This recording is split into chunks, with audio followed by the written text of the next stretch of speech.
नमस्कार दोस्तों, अगर आप इस साल 10th क्लास में हैं और आप बोर्ड का एग्ज़ाम देने वाले हैं, आपने अगर मैथ के पेपर को चेक किया होगा, पिछले 2-3 साल के पेपर्स को देखा होगा, तो आपको पता चला होगा कि हर एक एग्ज़ाम में ऐसा कोई भी सत्र नहीं होता कि एग्ज़ाम में विलोपन विधि और प्रतिस्थापन विधि नहीं आता। इनमें से बस हमें एक्स और वाई का मान निकालना होता है। ये तरीके इतने भी कठिन नहीं है, बट अगर इनको आप सीख लेते हैं तो आसानी से आप अपने 4 नंबर सिक्योर कर सकते हैं। और अगर आप बोर्ड का एग्जाम दे रहे तो आप इस बात को अच्छे से समझ सकते हैं कि एक एक नंबर आपके लिए कितना मायने रखता है। तो हाई नंबर स्कोर करने के लिए आपको एक एक तरीके को बिल्कुल बारीकी से समझना होगा। ये तरीका इतना भी टफ नहीं है, अभी मैं आपको समझाऊंगा। आपको देख करके बिल्कुल एहसास भी नहीं होगा कि इतने सरल तरीके से भी इन्हें हल किया जा सकता है। देखिए, एक क्वेश्चन है x प्लस वाई बराबर 14 एंड x माइनस वाई बराबर 4। ये क्वेश्चन लगातार 2023 और 2024 में आ चुका है बोर्ड पेपर में। ओके, हो सकता है ये 2025 में भी आ जाए। और अगर इसे हम सीख लेते हैं तो हमारे 4 number secure. 3x plus 4y बराबर 10 और दूसरा समीकरण है 2x माइनस 2y बराबर 2। ये 2024 में आया। इसके पहले भी दूसरा सवाल था, बट तरीका सेम था, विलोपन विधि से हल करना था। 2023 में, 2019 में अलग अलग सत्र, यानी कि हर सत्र में ये क्वेश्चन आते हैं। तो ये तरीके हमारे लिए बिल्कुल इंपॉर्टेंट है। चलिए एक एक करके दोनों को सीखते हैं। सबसे पहले हम सीख लेते हैं प्रतिस्थापन विधि को, क्योंकि प्रतिस्थापन विधि बिल्कुल इतना इजी है ना। चलिए पहले हम इस समीकरण को मान लेते हैं समीकरण नंबर 1 और इसको मान लेते हैं समीकरण नंबर 2।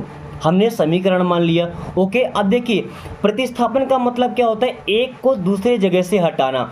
अब हम समीकरण 1 या समीकरण 2 किसी को भी ले लेते हैं। तो चलिए हम समीकरण 2 को ले लेते हैं। समीकरण 2 से, अब समीकरण 2 से हमें या तो x का मान या तो y का मान निकालना होता है। हम देख रहे हैं कि x हमारा पॉजिटिव है यानी कि धन में है, और y हमारा निगेटिव है यानी कि माइनस में है।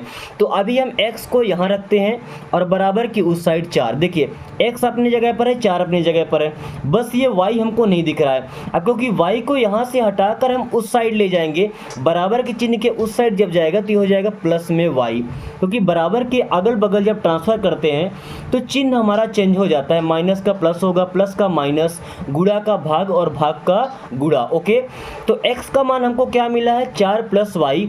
इसको हम मान लेते हैं समीकरण नंबर 3। क्या मान लेते हैं, समीकरण नंबर 3। ये हमारा पहला स्टेप है। ओके, जरूरी नहीं कि आपको समीकरण नंबर 2 से ही करना है, समीकरण नंबर 1 से ही करना है।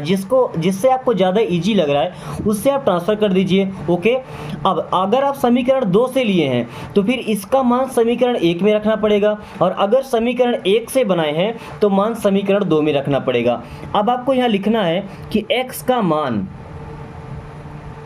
मान या समीकरण 3 का मान समीकरण 1 में रखने पर, समीकरण 1 में रखने पर,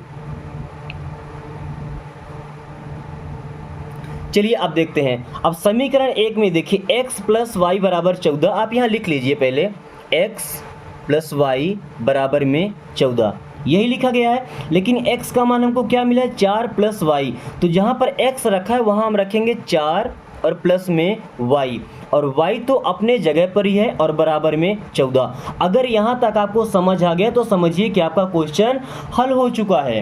क्योंकि देखिएगा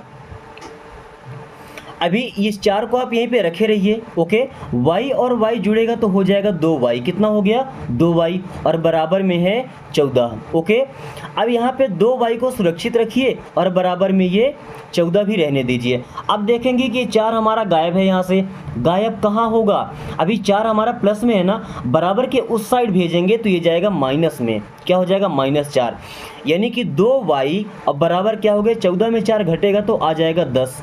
कितना आया, 10। और एक छोटी सी चीज़ समझिए, अब 2 और y एक दूसरे के गुणा में है, प्लस में नहीं है, गुणा में है। अगर हम यहाँ पर केवल y को रखें तो बराबर में 10 हमारा है। ओके, अब जब 2 हमारा y के साथ गुणे में था, बराबर के इस साइड जब ट्रांसफ़र करेंगे तो आ जाएगा बटे में, यानी कि भाग में। ओके, तो y बराबर क्या मिल गया, 10/2। 10/2 तो 2 पंजे 10, यानी कि y का मान क्या निकल के आ गया है, 5। एक आंसर हमको मिल चुका है कि y का मान कितना आएगा, 5 आएगा। अभी देखिए आपने समीकरण नंबर 3 क्या बनाया था, x बराबर क्या होता है 4 प्लस वाई, क्या होता है 4 प्लस वाई। तो अब आप यहाँ पे लिखिए कि y का मान समीकरण 3 में रखने पर, समीकरण 3 में रखने पर, अब समीकरण 3 आपने क्या बनाया था, x इज इक्वल टू 4 यानी कि 4 प्लस वाई। तो x का मान निकालने के लिए 4 को अपने प्लेस पे रहने दीजिए और y का मान आपने अभी अभी क्या निकाला है 5, यानी कि x बराबर क्या हो गया 4 और प्लस 5 कितना आएगा 9, ये हो गया x का मान। यानी कि अभी आपका y का मान भी आ चुका है और x का मान भी आ चुका है। आपका दो का दोनों आंसर आ चुका है, यानी कि आपका 4 नंबर सिक्योर अगर प्रतिस्थापन विधि से आपको हल करना है। अगर आपको डाउट है कि पता नहीं हमारा सवाल सही है या गलत है, तो आपने x और y का जो मान निकाला है ना, उनको समीकरण में के चेक कर सकते हैं। एग्जाम में आपको चेक नहीं करना है, रफ कॉपी में आपको अपने संतुष्टि के लिए अगर चेक करना है तो चेक कर सकते हैं। हमारा पहला समीकरण क्या था, x plus y is equal to 14। चलिए देखिए, x का मान आपने क्या निकाला 9, y का मान क्या निकाला 5, बराबर में क्या है 14। तो 9 और 5, 9 और 5 14, अब बराबर 14। देखिए बराबर आ रहा है, यानी कि आपका मान सही है। अब भी अगर भरोसा नहीं है तो दूसरे समीकरण में रख लीजिए। दूसरा समीकरण क्या था, x माइनस वाई बराबर में 4। x का मान आपने क्या लिया 9, y का मान क्या मिला है 5, बराबर में क्या है 4। 9 में से 5 घटेगा तो आएगा 4 इज इक्वल टू 4, 4 बराबर 4, यानी कि 100% आपका आंसर सही है। यानी कि अभी तक आपके दिमाग में एक तरीका सेट हो गया प्रतिस्थापन विधि का। अब हम दूसरा सवाल हल करेंगे विलोपन विधि से। चलिए दोस्तों, तो एक और तरीका सीख लेते हैं, विलोपन विधि। अब विलोपन जैसे नाम से ही आपको पता चल रहा होगा कि विलोपन का मतलब क्या, विलुप्त करना। विलुप्त करना मतलब गायब करना। अब गायब हम किसे कर सकते हैं, देखिए हमारे पास दो पद हैं, एक तो x वाला पद है और दूसरा y वाला। या तो आप x वाले को हटाइए या तो y वाले को हटाइए। तो पहले आप समीकरण मान लीजिए कि हमारा समीकरण नंबर 1 है और ये हमारा समीकरण नंबर 2 है। आप इन दोनों में देखिए, अब 3x है और यहाँ पे 2x है। अब अगर इनको हटाना है तो ऊपर वाले में 2 का गुणा करेंगे तो 6x हो जाएगा और नीचे वाले में 3 का गुणा करेंगे तब 6x हो जाएगा। यानी कि दोनों में आपको गुणा करना पड़ेगा तब ये बराबर होगा। अब y वाले पद में देखिए, यहाँ 4y लिखा है और यहाँ पे 2y लिखा है। चिन्हों पर ध्यान मत दीजिए, अभी यहाँ लिखा है 4y और यहाँ पे लिखा 2y। यानी कि केवल समीकरण 2 में अगर आप 2 का गुणा करते हैं तो एक पद आप आसानी से हटा सकते हैं। आप 2 में से कोई भी पद हटा सकते हैं। क्वेश्चन ये मत करिएगा कि सर हमने y को क्यों हटाया, x को क्यों नहीं हटाया। x को भी हम हटा सकते हैं, ऊपर वाले में 2 का गुणा कर देंगे, नीचे वाले में 3 का। तो जब 2 का गुणा करेंगे तो ये 3x भी क्या हो जाएगा 6x हो जाएगा। अब 2x में जब 3 का गुणा कर देंगे तो ये भी 6x हो जाएगा। ठीक है, यानी कि उस ऊपर वाले में भी प्रॉपर गुणा करना पड़ेगा और नीचे वाले में भी। हम चाहते हैं कि एक में ही गुणा करना पड़ेगा, सस्ते में काम निपट जाता है। तो अब लंबा तरीका क्यों अपनाएंगे भाई, अगर इसमें हम 2 का गुणा कर देते हैं पूरे समीकरण में तो ये बराबर हो जाएगा। करके देख लेते हैं ना। तो समीकरण 2 में 2 से गुणा करने पर, समीकरण 2 में 2 से गुणा करने पर, चलिए तो समीकरण 2 में जब 2 से गुणा करेंगे तो ये क्या हो जाएगा 2 दूनी 4x और माइनस है तो माइनस रहने दीजिए। अब 2 दूनी 4y बराबर में 2 दूनी 4, ये हमारा बन गया 4x माइनस 4y बराबर 4।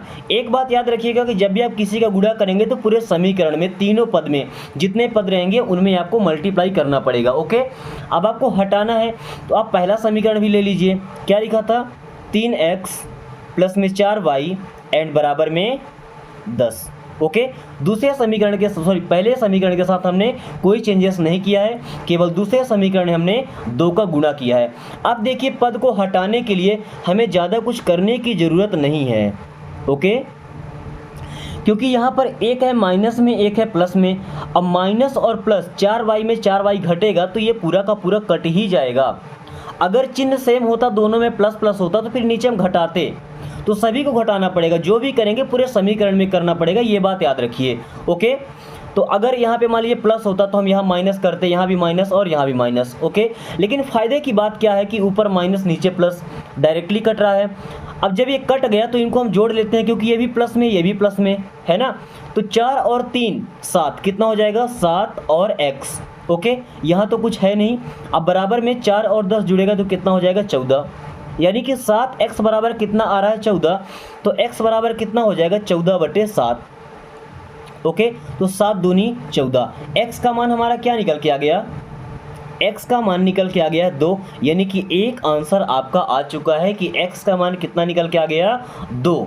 अब देखिए x का मान जब 2 निकल के आ गया है तो आप x के मान को समीकरण 1 में रख लीजिए। किस में रखना है, समीकरण 1 में। अब x का मान समीकरण 1 में रखने पर, समीकरण 1 में रखने पर अगर आपने सवाल लिखा है कॉपी में तो समीकरण 1 आपको याद होगा, मैं लिख के दिखा देता हूँ। 3x + 4y = 10, यही हमारा समीकरण है। x का मान हमने क्या निकाला है 2, यानी कि जहाँ पर x है वहाँ पे हमको 2 रखना है। अब देखिए पहले तो यहाँ लिखा 3, तो 3 लिख लीजिए। x हमारा गुणे में है, प्लस में नहीं है, गुणे में, तो x की जगह में 2 रखेंगे, तो 3 × 2 प्लस में 4y और बराबर में 10, तो 3 दूनी 6 + 4y = 10। 4y को यहाँ सेफ रखिए, बराबर में 10 को भी रहने दीजिए। ये जो 6 इधर प्लस में था उस साइड जाएगा तो हो जाएगा माइनस में। किस में, माइनस में। तो 4y बराबर क्या हो गया 10 - 6 यानी कि 4, कितना निकल के आ रहा है 4। अब y का मान क्या निकल के आ जाएगा 4 और बटे में 4, तो 4 × 1 = 4, y का मान कितना निकल के आ गया 1, यानी कि अब आपके आंसर है x का मान 2 और y का मान 1।